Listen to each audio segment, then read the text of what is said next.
Hello everyone, Merry Christmas and welcome to my final short reviews video for this year. So 2020 is almost over, we're in Christmas and there are still a few days left for 2020 to end, but in these few days there's not something else that I'm looking forward that I'm interested in, so I'm making the short review segment sooner than before, and the next videos are going to be the lists with my most and least favorite music stuff in 2020. So with that being said, let's get right into this short review section. I really appreciate that Poppy in just this year managed to release so many stuff that every single one of them just goes into completely different directions. I think that this is pretty interesting.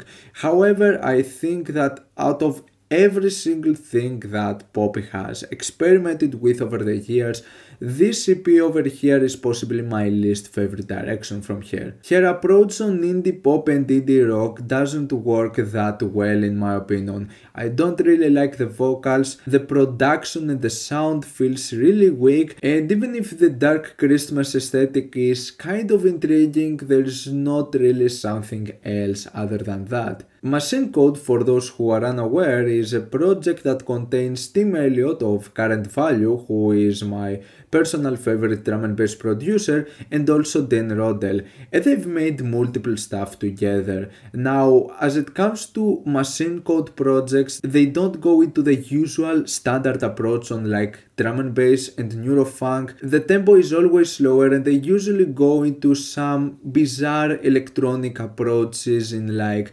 electronic dance music, but also with like elements of drum and bass and dubstep still being in the place. And it makes for some really interesting results, and one thing that I can give this album is that production wise this is amazing. I loved the sound from the recent works of Current Value because they're pretty loud, futuristic and extremely expressive in their own unique way, and I think that this album from Machine Code truly delivers. When it comes to the sound, this thing is magical. The pacing though in most of the occasions feels really off, and I don't find that most of the ideas complement that well each other. It's also a long album, it goes for a while, and I think that some of the tracks drag a bit more than what I want to in some occasions. But overall, this is a pretty decent album, but it's more of like an experimentation and something that would feel more appropriate in order to test the quality of your speakers or your headphones, because that's how great the sound of this thing is. But for the most part, it just feels more of like an experimentation rather than a set of more cohesive ideas. Abigor are back with their new project, and I think that this album is okay. I do enjoy some of the stuff they did in the past. Now, when it comes to some of their later releases, especially the previous one, I thought it was extremely mediocre, but I think that this one in particular somewhat goes back to the roots of what made Abigor such a spectacular band. When it comes to musicianship, I think that there are some pretty nice elements in this album. Structurally wise, musically, this thing has some amazing moments, but the pacing kinda feels off at times. Some of the symphonic segments over here don't feel that much well connected with the rest of the black metal instrumentation in some occasions, and so it makes for this bizarre pacing and just really disconnected moments, and I don't even feel that those more symphonic elements really work that well with the whole context of the album. They actually make for some of the weakest moments over here, but overall I feel that this is a pretty interesting release from Abigor, but not something like really that exciting. Kid Cudi started pretty strong with his career with the first two installations of Man on the Moon. After this point, Kid Cudi went into some bizarre directions that didn't really work out for him that much, and so it's nice to see him coming back massively improved. Now, I feel that out of the three Man on the Moon releases, this one is the weakest. However, there are still some pretty good elements, and I like how he combines trap with R&B in some occasions. Some of the instrumentals sound quite refreshing. If this album was a bit shorter and didn't have that much filler, in my opinion it would be a much better project. But for what it is, it's still a pretty decent project. KAS still do manage to have those really moody and melancholic elements in their electronic sounds. However, this one in particular, I couldn't really feel this album as much. Compared to like their previous effort, this one in comparison just feels like just a bunch of tracks being thrown here and there. I don't really find a cohesion. I don't think that some of the features really work. There are still some pretty interesting approaches and ideas, but not something that would feel as refreshing or as captivating and emotional compared to their previous work. So it's okay, it's decent, but I was definitely expecting more out of this. If you want a short Christmas EP with some bounce bangers, then look no further than this release of Big Frida.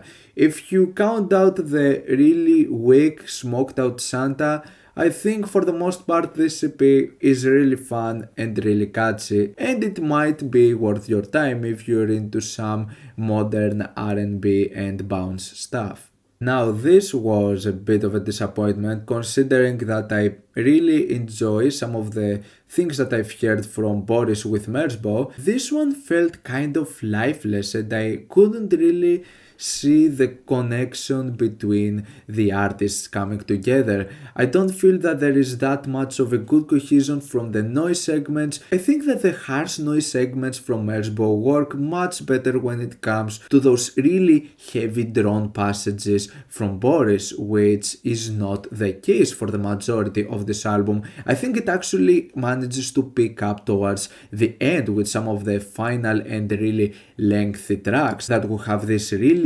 heavy and pumping drone sections. But for the most part, the mixing and the connection of the sounds just feels really off.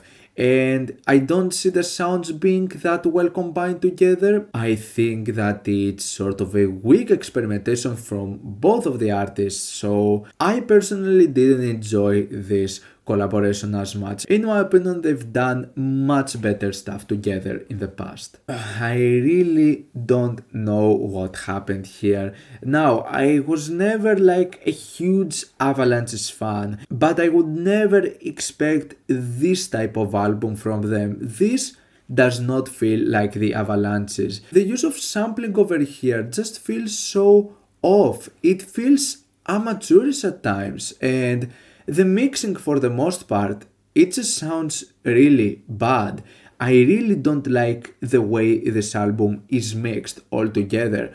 Also, like, possibly every single feature over here, and there are like lots of features over here, every single one of them just sounds so lifeless, like they didn't want to be there, they didn't want to record those vocals. And it's also this weird cycle where you have a track and then it cuts to an interlude and then it goes to a track and then it cuts to another interlude. This thing just sounds so bland, it's extremely bloated and it becomes boring really fast.